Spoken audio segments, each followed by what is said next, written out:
Bonjour tout le monde, bienvenue dans la capsule vidéo sur la génération d'HTML sur le serveur. Donc c'est une vidéo un peu plus théorique ici où est-ce que je vais vous expliquer comment est-ce qu'on est venu justement à faire la génération de HTML sur le serveur, puis comment est-ce qu'on peut l'utiliser aujourd'hui donc de façon moderne dans le but d'avoir quelque chose d'efficace, donc nos serveurs puis nos pages web soient générés de façon efficacement. Euh, Ça va nous amener un petit peu, vous allez voir un petit côté historique de comment est-ce que c'était fait par le passé.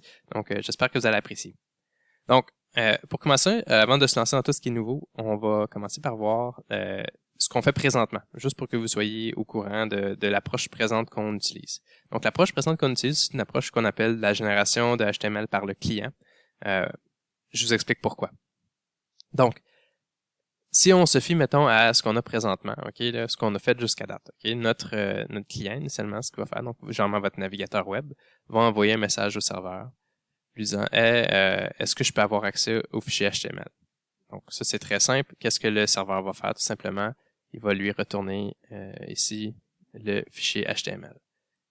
Donc, ce qu'on a demandé ici, c'est tout simplement de retourner le HTML. Bon, ce qu'il faut comprendre, c'est que ce fichier HTML-là, qui nous a été retourné, contient pas toutes les données qu'on veut. Dans le fond, il contient juste une partie des données. Donc, si on se rappelle bien, par exemple, avec certains exemples qu'on a faits, il y a certaines parties de notre page HTML qui étaient pratiquement vides parce que il fallait que ça soit comblé par des données qui nous venaient de notre base de données. Donc, une fois que notre client recevait l'HTML, qu'est-ce qu'il faisait en général? C'est qu'il allait faire un deuxième appel au serveur, souvent pour lui demander, sur une route très très spécifique, de lui retourner plutôt des données qui venaient de la base de données. Donc, il lui demandait les données, le serveur allait les demander à la base de données, la base de données les retournait au serveur, ici, et finalement, le serveur retournait ces données-là au client. Donc ici, ce qui nous avait été redonné plutôt, c'était les données. Mettons qu'ils venaient dans ce cas-ci de la base de données. Donc, une fois qu'on avait ces données-là, qu'est-ce que notre client faisait? Donc, on avait programmé du côté du client du JavaScript qui, dans le fond, faisait le traitement de notre page. Donc, allait générer des éléments dans notre page en fonction de ce qui était retourné. Donc, souvent, ce qu'on faisait du côté du client, c'est qu'une fois qu'on avait reçu ces données-là de la base de données, on allait avoir une boucle, par exemple, qui bouclait au travers de toutes ces données-là pour les ajouter directement dans l'interface graphique. Donc, c'est une approche qu'on appelle génération par le client parce que, dans le fond, ici, le serveur, la seule chose qu'il fait, c'est qu'il retourne purement des données. Il retourne du HTML ou des données. Puis, dans le fond, c'est qui bâtit la page web au final? C'est le client. C'est le client qui doit boucler pour ajouter des éléments au niveau de la page web. Donc, c'est une approche qui peut être assez intéressante. Puis c'est celle qu'on utilise, dans le fond, depuis le début de la session. Ce qui est intéressant de cette façon de faire-là, c'est que le client fait le gros du travail de génération du HTML. Le serveur, la seule chose qu'il fait, c'est qu'il retourne les données. Donc, on n'a pas besoin d'utiliser beaucoup de fonctionnalités serveur. On n'a pas besoin d'avoir quelque chose qui est très difficile sur le serveur. Nos serveurs sont pas trop en demande, ce qui est parfait pour nous. Bon, cette approche-là, ça a été popularisé dans les débuts des années 2010.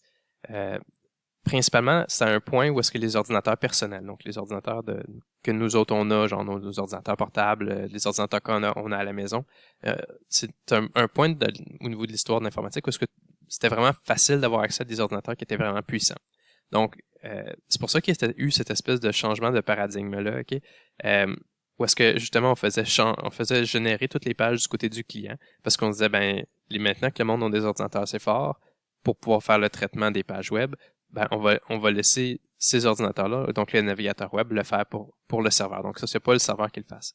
Ce qu'il faut comprendre, c'est qu'avant ces années-là, donc avant les années 2010, c'était quelque chose de complètement différent. Complètement différent. Comme je dis, il y a vraiment eu un changement de paradigme. Dans ces années-là, donc pré-2010, on pouvait s'attendre à ce que le monde, la majorité du monde, ait pas des ordinateurs qui soient très très forts. Donc à cause de ça, tout ce qui était sur le web, puis le gros traitement ne se faisait pas sur les ordinateurs du client parce qu'on aurait pu s'attendre à ce que les ordinateurs du client ne le supportent pas ou sinon ça soit hyper lent à cause que leur ordinateur était pas assez fort. Donc, on pouvait pas utiliser la génération par le client comme on fait présentement. Donc, qu'est-ce qu'on faisait à la place? On faisait ce qu'on appelle la génération par le serveur. La génération par le serveur, c'est la suivante. C'est au lieu de demander initialement juste le fichier HTML, regardez bien ce que ça va faire. Ça va envoyer un appel du client au serveur disant « Hey, peux-tu me retourner, mettons, telle page? Bon, à ce point-ci, là, il se passait vraiment beaucoup de choses du côté du serveur. Le serveur, qu'est-ce qu'il faisait? C'est qu'au lieu de directement retourner le fichier HTML, il allait tout de suite demander à la base de données « Hey, peux-tu aller me chercher les données que j'ai besoin pour faire cette page-là? » La base de données, qu'est-ce qu'elle faisait? Elle lui retournait ici les données. Et le serveur, automatiquement, la première chose qu'il va faire, c'est qu'il va prendre le fichier HTML que lui avait déjà à cet endroit-là. Puis, par-dessus ce fichier HTML-là, ce qu'il allait faire, c'est qu'il allait ajouter toutes les données de la base de données à l'intérieur. Donc, il faisait, dans le fond, toute la partie d'ajouter les éléments dans l'HTML au niveau du serveur. Puis, une fois que tous ces éléments-là étaient ajoutés, le serveur retournait le fichier HTML généré au complet avec toutes les données à l'intérieur du côté du client. Donc, ici, ce qu'on nous avait retourné, c'est un fichier HTML, pareil, mais complet, avec données de la base de la base de données. Donc, concept très, très intéressant ici, c'est le serveur qui faisait la majorité du travail. Okay? Contrairement à ce qu'on avait avec l'autre paradigme, moi, ce que le serveur fait à peu près rien, part juste faire un peu un intermédiaire et retourner des données. Là, ici, le serveur, il y avait vraiment du code où est-ce qu'il faisait ce qu'on appelle de la génération d'HTML. Donc, tantôt, c'était notre client qui faisait la génération du HTML. Dans ce cas-ci, c'est le serveur. Donc, quand on envoie une requête au serveur, c'est le serveur qui va s'occuper de, lui, tout construire le HTML et de le retourner au client. Donc, ça semble intéressant comme façon de faire. Puis, il y a des points qui sont vraiment intéressants de cette façon de faire-là. Vous avez remarqué qu'il y a beaucoup, beaucoup moins d'appels sur le réseau. Okay? Vraiment beaucoup moins d'appels sur le réseau. On a juste fait un appel pour avoir notre page. C'est tout. Donc, pour ça, très pratique. On demande moins de bandes passantes. On fait moins d'appels HTTP. Le gros inconvénient, c'est quoi? C'est que c'est le serveur qui fait une bonne partie du travail. Puis même si on utilise certains concepts pour essayer que, au niveau de la mémoire, là, pour essayer d'économiser de l'espace mémoire ou d'économiser du traitement, c'est un traitement qui est quand même lourd. Donc, faire ça pour quelques clients à la fois, c'est pas la fin du monde. Mais aussi, on reçoit des milliers de requêtes en même temps, tout le temps, ça commence à être très, très lourd. Donc, pensez, mettons, des grosses plateformes comme Amazon. Amazon ne pourrait pas juste rouler comme ça. Ça serait beaucoup trop lourd pour ses serveurs. Donc, on peut tout simplement pas le faire de cette façon-là. Donc, cette approche-là, très intéressante, comme je disais, d'un point de vue bande passante, mais moins intéressant d'un point de vue, votre serveur va être surchargé. Il va avoir beaucoup de travail, alors que ce serait du travail qu'on pourrait faire potentiellement par du client dans certains cas. Mais bon, c'est un peu plus compliqué. Bon, ça c'est près les années 2010, ok? Avant les années 2010, on était un peu coincé avec ça parce que les ordinateurs n'étaient pas assez puissants, fait qu'on le faisait faire le traitement par le serveur, ce qui était correct. Post-2010, c'est ce qu'on a fait jusqu'à date dans cette session-ci. Donc, c'est un concept où est-ce qu'on va faire générer le HTML par le client. Maintenant, depuis les années, je dirais que on se pousse un peu plus ça vers depuis les années 2015, mais peut-être même plus récemment, là, on commence à utiliser des concepts mixtes. Les concepts mixtes, c'est quoi? C'est que dans certains cas, on va utiliser la génération du serveur, dans certains cas, on va utiliser la génération du client. Donc, il y a plein de bénéfices à ça. Entre autres, justement, on est capable d'aller chercher les bénéfices des deux côtés. Donc, on est capable d'aller chercher les bénéfices du fait qu'on demande moins d'appels réseau du côté de la génération du serveur, mais qu'en même temps, on surcharge pas trop notre serveur à chaque fois qu'on fait à chaque fois qu'on, dans le fond, on a besoin de faire la construction de page. Donc, je vous explique la façon que ça fonctionne. C'est un peu particulier. Puis ça, c'est l'approche qu'on va essayer de faire le plus possible nous autres au courant de la session. Mais vous allez voir que ça s'appliquera pas nécessairement partout. Puis c'est quelque chose qui a été popularisé beaucoup plus avec des librairies très très modernes de code que on n'utilisera pas cette session-ci. Donc, je vais vous donner quand même un aperçu d'à quoi ça ressemble, mais vous allez mieux voir ça durant des sessions subséquentes où est-ce qu'on va travailler avec certaines technologies qui vont nous permettre de faire ce genre de traitement-là beaucoup plus facilement. Je vous montre quand même la façon que ça fonctionne. Donc, je reviens ici à mon état de départ. Donc, au début, pareil, là, ça commence toujours par notre client qui va envoyer une requête au serveur. Donc, il envoie une requête au serveur pour lui dire « Hey, peux-tu me retourner le fichier HTML? » Donc, qu'est-ce qui se passe à ce moment-ci? Bon, le serveur, vu que c'est la première fois qu'il reçoit un appel de ce client-là, qu'est-ce qu'il va faire? C'est qu'il va faire le traitement du côté serveur. Donc, il va aller demander à la base de données lui retourner les données. Il va prendre les données de la base de données ici. Il va générer sa page web du côté du serveur ici.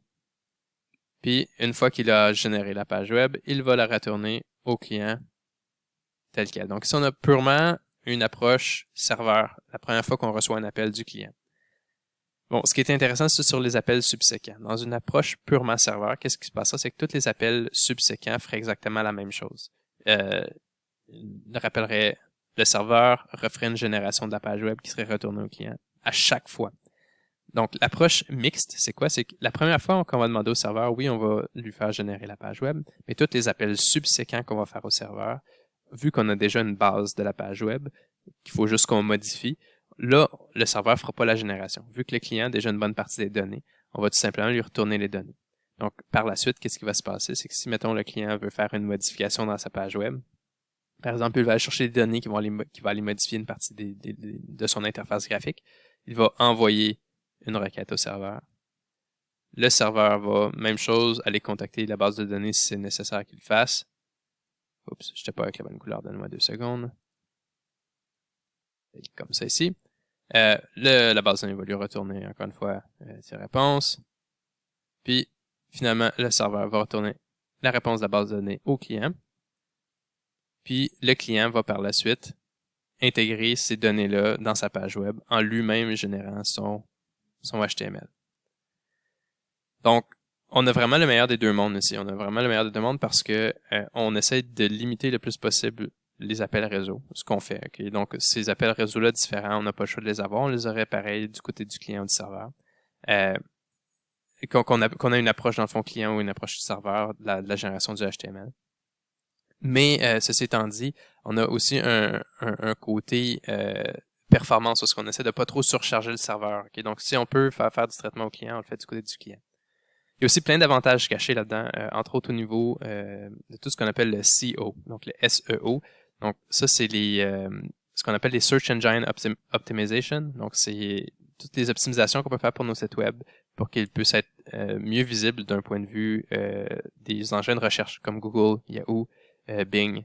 Donc, le gros avantage qu'on a ici, c'est que la première fois qu'on demande une page, dans le fond, à notre serveur, vu que le serveur, c'est lui qui la génère, la page qui nous est retournée, elle ne contient pas des morceaux vides dedans. Donc, vu qu'elle ne contient pas des morceaux vides, c'est plus facile à analyser par des engins de recherche comme Google pour justement savoir si tout ce qui est à l'intérieur de la page est censé, puis pour voir si c'est quoi le contenu de la page, pour pouvoir l'analyser, pour pouvoir la classer justement sur Google, par exemple, pour qu'elle soit potentiellement plus ou moins bien classée sur Google. C'est une approche qui est beaucoup plus rapide en général, donc à cause de ça, on a des pages plus vite, ce que Google aime aussi. Donc, on a tout un côté, justement, avantage au niveau des engins de recherche. Donc, on a plus de chances d'être mieux classé sur Google, ce qui est généralement quelque chose qu'on veut. Donc, l'approche mixte, c'est ce qu'on va vraiment favoriser cette session-ci. On va utiliser une partie, dans le fond, de ce qu'on peut faire cette session-ci. C'est vrai que les sessions prochaines, on va pousser la note un peu plus loin avec certaines technologies supplémentaires. Mais pour l'instant, on va juste s'en tenir à ça, à ce qu'on va voir durant la session. Donc, si vous regardez les prochaines capsules vidéo, je vais vous montrer comment est-ce qu'on peut faire ça avec certaines technologies, là, entre autres comme Handlebars dans le cours ici. Donc, ça conclut la capsule vidéo. J'espère que vous avez bien apprécié et on se revoit une prochaine fois.